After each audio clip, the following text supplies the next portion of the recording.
Hi, welcome to ICE. My name is Salvador Alanis. I'm one of the co-founders of the Institute for Creative Exchange.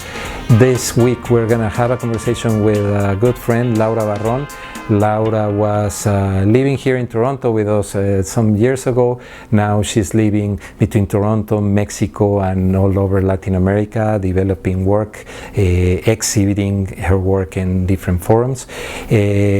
Laura is an award-winning photographer with a long career as a photo-based artist. She's been working in different layers of the landscape. She's been working with, from her very early work that was black and white and using ferrocyanide as a way to discover elements in the photography and working in the graphical part of the photography with her hands, and now working with digital techniques. She's continuing with this idea of unveiling and discovering things in the landscape. We reach Laura Barrón at her studio in Mexico City. Laura, thank you for accepting the invitation of talking. And I've been following your work for many years.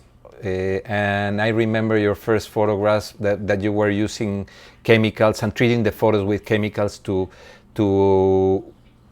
treating the photo as something very graphic and changing not the composition but the different elements in the landscape. And now what you're doing is completely different. I mean, you're still using some superimpositions in the photos to show things. But tell me, how has it been, all this transit from this type of photography to now? What has been your path in general of your work, or how would you define it? You know, it is.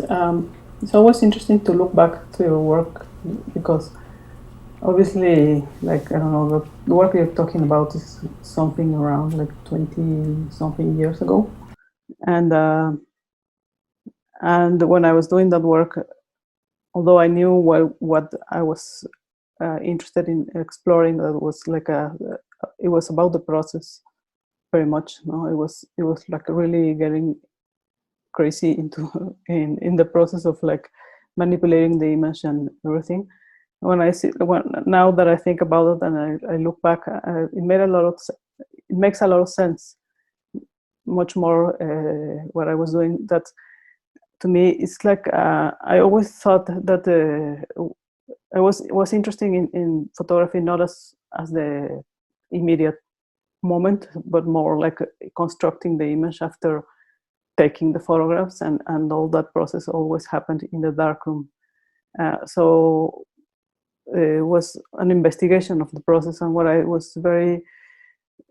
interested me more was the idea of seeing the paper as not as a photographic paper, but more like if it was a canvas, like an empty canvas that you like draw. Like I had the photo that had already printed, but then I took the chemicals and I started erasing, and I would start erasing and then recovering the image with chemicals again, and then changing. But recovering the image, you never, like when you do that, you never get back the same image. You use, it's a very accidental result, or yes, so you don't really know what's going to happen, and that's exactly what interested me. It's like recovering the image and rebuilding something that was constructed in the darkroom, and it was always based on the memories, or like the sense of the spaces where I was doing the work. And I think it's more or less the same thing that you're still like still doing now. I mean, in a way, yes, of course. It's like that you're recovering elements of the image, and then there's something that is missing, and then you rediscover it, and that's a bit the thing, no?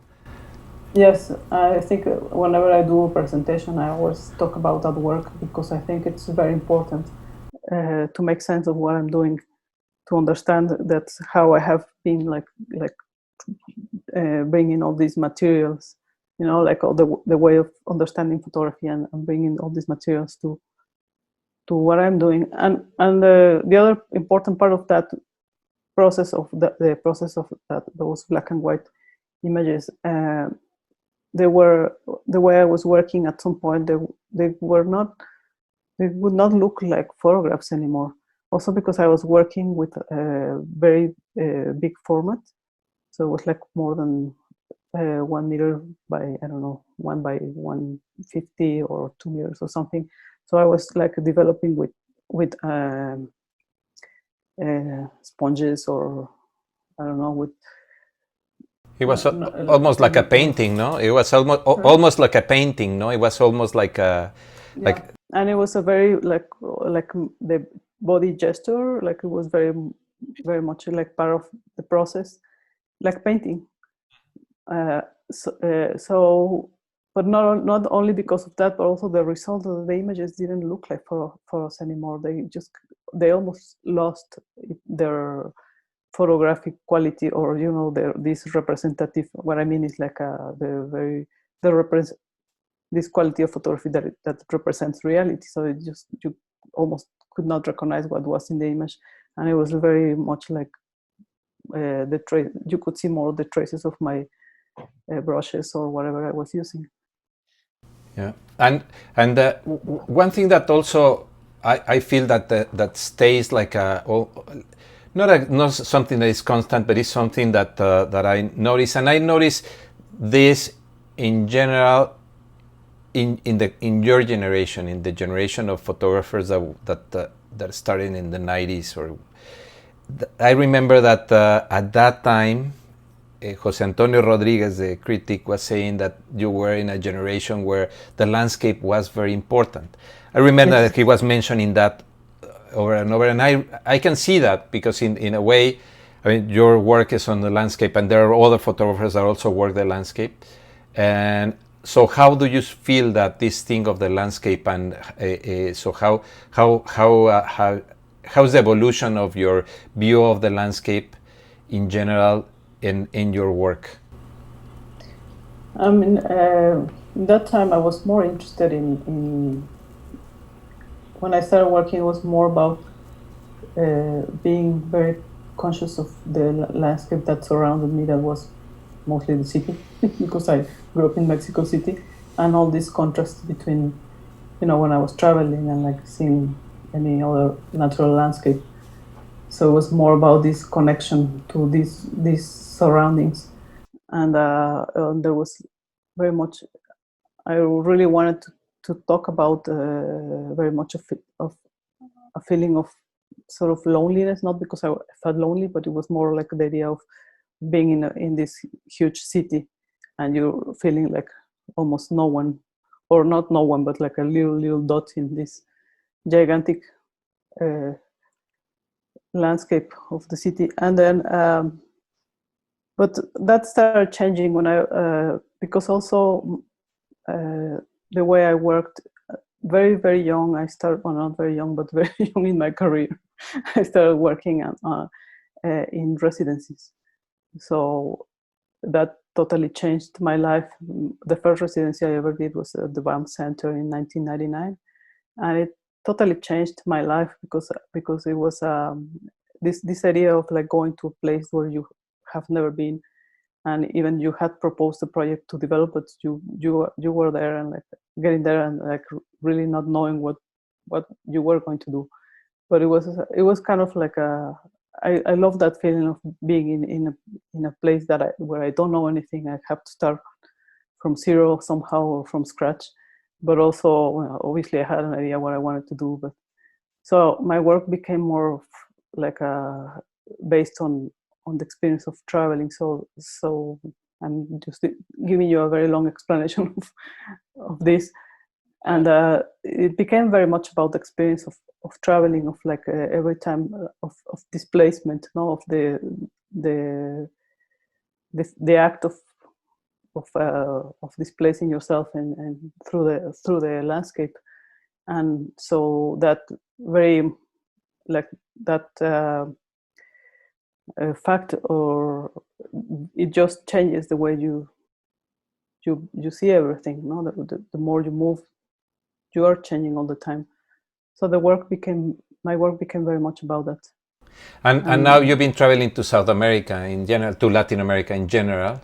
I mean, because it started from Mexico, then you went to Canada. You lived here in Toronto for many years, and then now you're back in Mexico. But you've been, even before moving back to Mexico, now you travel a lot around, and you went to Latin America and other countries. And how has been this experience, and why?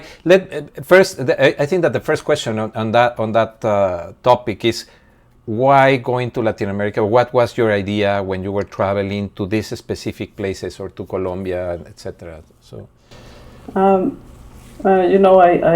immigrated to Canada in 2003, and after many years of being there, probably 10 years, there was a point that it's not that I never thought about it, but it's something that sometimes something just makes, something makes click, no?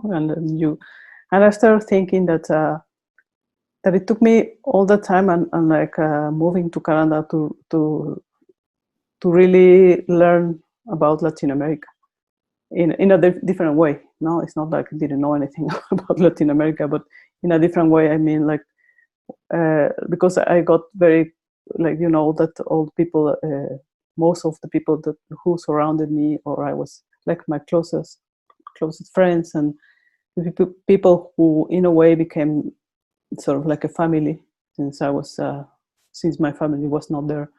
So they were all from Latin America, from different parts, and after being very close to all these people for so many years, I just started thinking, I just can't believe that that I never was interested in going to, I don't know, Colombia or Chile or Argentina or whatever, no? It was always more thinking to go north or something that is not South America or Latin America, because I was thinking that it would be the same as Mexico, but even worse or something like that. It was a kind of a very silly idea of Latin America. So after that experience of being an immigrant in Canada for so long, and having all these connections with all these people, I just thought one thing that happened to me is I had the need of coming back to stay here for a while. I don't know how long, to live in Mexico for a while, because I needed to look back to this place, but from a very different perspective.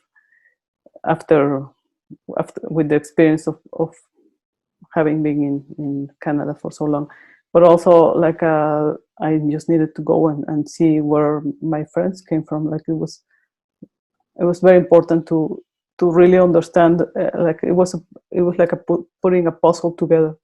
I needed that part, and I felt it was also like a reconstruction of my own territory. I needed to do that detour before coming back to Mexico and stay here, because it was I need to start really understanding it, putting all these pieces together that are I need to see the places and navigate their cities, and understand something. That is the only way I would be able to do it. No, very good. And then so basically because you've been in a lot of countries. I mean, in the last 3-4 years. So you were in Colombia. I started 5 traveling. The first residency to Latin America was 2012, I think. To Colombia, or where? Mm-hmm. To Colombia. Cali. To Cali, and then you went to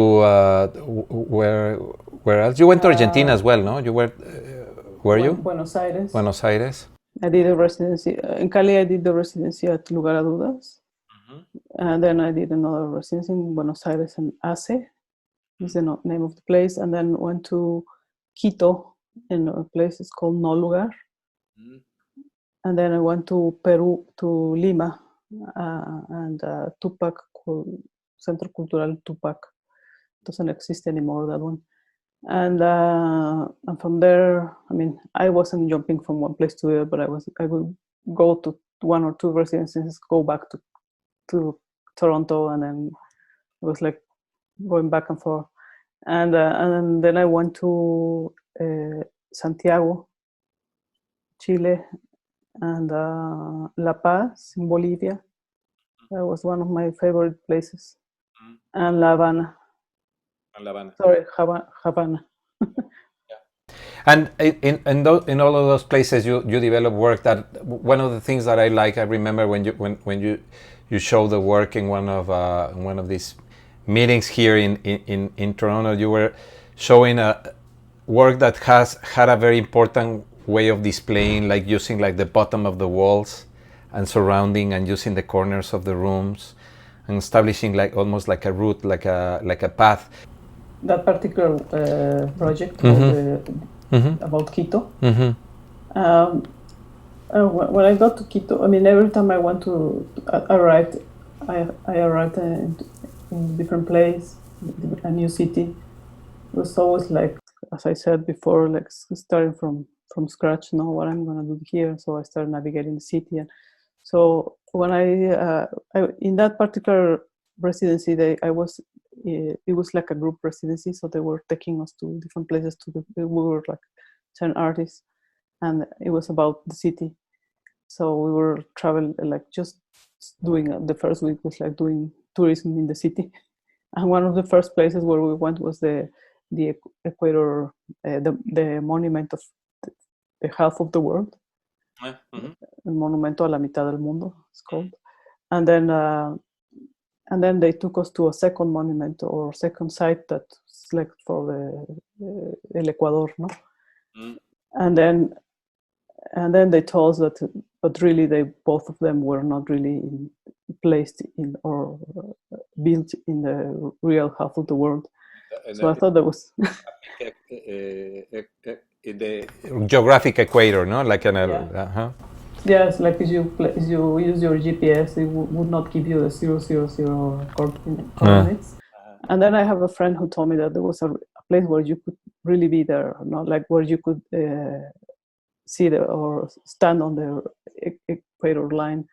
And he took me there, but that was not a touristic place. So we were just like a place where you just have to know where it is. And then we placed the GPS, and it was the real equator. So I thought it was very strange, this whole thing about the equator and how this is and this whole meaning of like what is the equator, the meaning of the equator line and the meaning of lines and frontiers and all these things. So started just playing with the idea of the line. So what I did is like a scale of the equator line. That's what you're referring to, and so I printed like 30 meters of this. It was full of like images. What contained the line was images of Quito that I had been taking through all the residency, and they all went into the line, and I printed the line in this adhesive photo paper, and then just cut the line. It was like 1 centimeter by 30 meters, and I started just doing that. And you had to use a magnifier glass to see the content, because the images were really, really small. That's nice. Because it's like Quito. You have all the time when you're in Quito, you always have this feeling of like this is like a miniature. This is like a maquette. How do you say maqueta? A mock-up, or like a mock-up, yeah. Thing. It's a very funny feeling, or not funny, but a very particular feeling of everything small. So. No, but I remember this feeling of first in being in kind of landmarks on where you are like in the center, like the center, for instance, in Mexico, there's a place which is considered the center of the country, which is in a mountain. Well, it's more like a hill, but it's there, no? El Cerro del Cubilete. Boom! This is the center, or the gravity center. Or when you cross in the Tropic of Cancer. When I was a kid, I used to drive, and I remember seeing all these signs saying you're crossing the Tropic of Cancer, and I was like, wow, this is simple. Or when you cross the borders, no? When you're crossing from Mexico to the US, or from the US to Canada. It's interesting that you're crossing, or when you're crossing the provinces, no? When you're crossing from Ontario to Quebec, no? And it's kind of almost like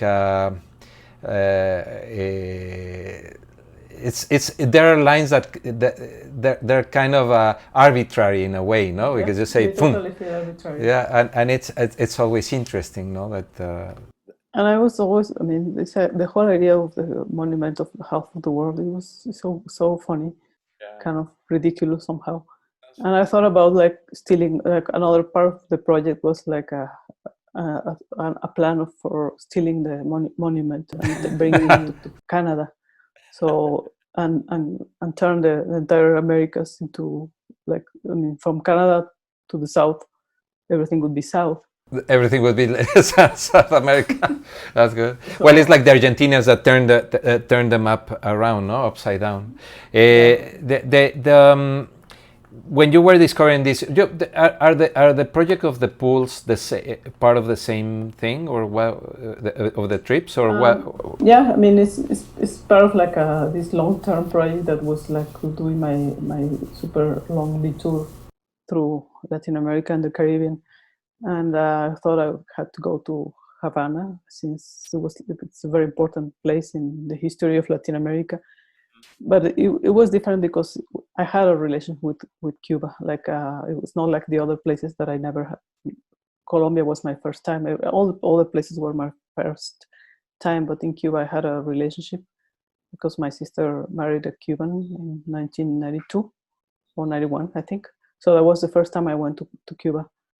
And I, after that, I went several times, and then I stopped going in something around 1994, and it was all during the special how to say that, in Cuba, the embargo, cuando era este momento the very difficult time. It's called the special. Okay, so I forgot the word. No, it was when the embargo, when it was this treatment from the U.S. when they were blocking everything, and it was a very difficult moment, no, economically speaking, and all that. Anyway, and then I stopped going, and then I went back to Havana in 2012 for a film festival, and then I thought, like, I have to come back and do work here, like not just come as a tourist. I have to do some work. And so that's. The pools are from Cuba? Yes. All of them? That you were, yes, all of them. So in 2016, I returned with doing a residency with Unpack Studio. And then, and it was like really one of the best residencies I did. It was like really interesting. All the people I met there, and like all the artists, and I worked. I worked with Danis Montes de Oca, who is a curator, and then anyway, you were asking me about the pools, right? So sorry, I'm just talking about many things. The pools, yes, and Cuba is a very different. Havana is a very difficult city to work with because it's so amazing. I mean, the landscape is, to me, is like so spectacular, and it's all this architecture of the ruins or something like that. So it's hard to really photograph it and work with that. So I started thinking about something that would be like for me, I was interested in the idea of the anti-paradise. Like, it's supposed to be a paradise, but this is kind of like an empty paradise. So I started working about the idea of emptiness, and then I started. I mean, by just walking, discovered like some of these empty pools that were abandoned. A lot of like sports, like they were like sport clubs or something that were all closed and totally abandoned and falling apart. And I thought they were really amazing. To me, when I see one of the things I see is like the same thing I see in most of the work I do. They are like a blank canvas where you can just project whatever you want on this. Mm-hmm. No? And you did it with in the other project where you like kind of superimposed or projected in a way, no, in a different way, all these blueprints and maps and things on top of the image to talk about the spaces that were supposed to be there but they're not, or they are not. So. Yeah, that is Cali. the work of Cali, where I used. I mean, when I was doing the residency, there was in that neighborhood I found a lot of like empty lots. It was like just abandoned houses. I know this is like sort of like a common image of Latin America. Like it's not new for anyone who's from Latin America to see these places, but that place was particularly like full of those like empty lots and yeah, and it was very, to me, it was also very interesting that they had a lot of remains of what they once were, like pieces of like furniture, like the like the bathroom or the kitchen that was like part of the wall, that you could see some of the tiles, or you could see the wallpaper, or you could see the paint, or the tiles on the floors. So it was a very interesting, to me, they were kind of ghosts of houses, no? And to see these places like somehow like the memory of the place, like there's something that resists to disappear, no? That just kind of like goes through these cracks and stays, no? And to remind you that that city once was something very different, because obviously Cali, because of the whole story with the cartel de Cali, just kind of suffered like a big change in a short period of time. So it's a very crazy, interesting place, Cali. So what I started to do, what I wanted to do with these blueprints, I found these blueprints of that sort of corresponded to this the architecture of these houses, and I started projecting them on site. But because Cali is so dangerous, I ended up like doing them in Photoshop. And but anyways, the idea is the same. It was more interesting to do it on site, and it is about suggesting that one of the many uses of the space.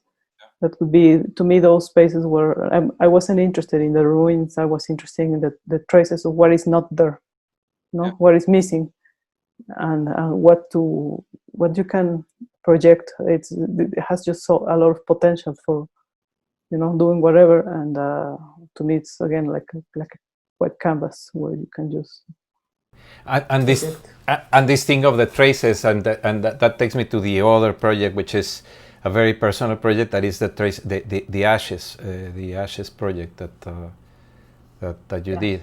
So I mean, if you can tell us the story of this project, which is a very strong project. It's a very moving and strong.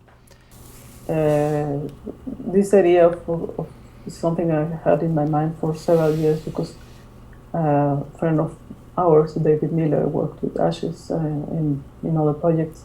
It was something that always stuck to me, but I never thought about like obviously doing the same or anything. But when my father died, I was living in Canada, and it was very sudden. So I just got a call and just had to go to the funeral, and went to Mexico, stayed like a month or something, and then I returned to Canada. But I brought the ashes with me because I don't know, some of them, not all of them, just because I don't know, perhaps because I was thinking about doing something with them, but I didn't know what to do.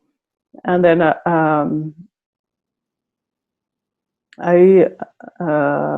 it was this thing about returning to Canada and to my life, where my father particularly never visited me, and then had nothing, like no memories or nothing of like there was no presence of his in my space, and I thought it was very strange that everything seemed normal, like my routine was the same, but my life had totally just changed in a fundamental way that I knew I would never be. You can never go back to what it was. And it was very hard to understand this too. It was like living in another reality. It's kind of going. I felt like a ghost going through through places. And then I started working. So one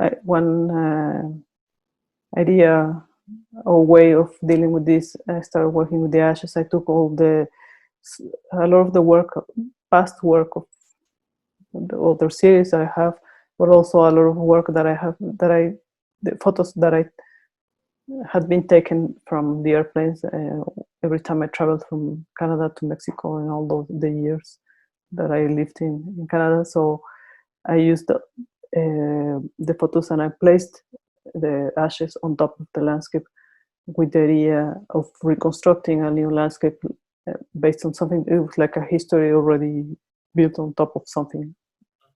Sorry, building a history of these trips, and then I photographed the photos with the ashes. So I created a new place, a new work, a new place for him to exist. And well, and I mean, it's, and after all these years that you've been working with different, from different points of view of the trips and the landscapes and all, what's next? What's your next work coming, or what's happening now in your You know, it was when I did all the residencies in South America.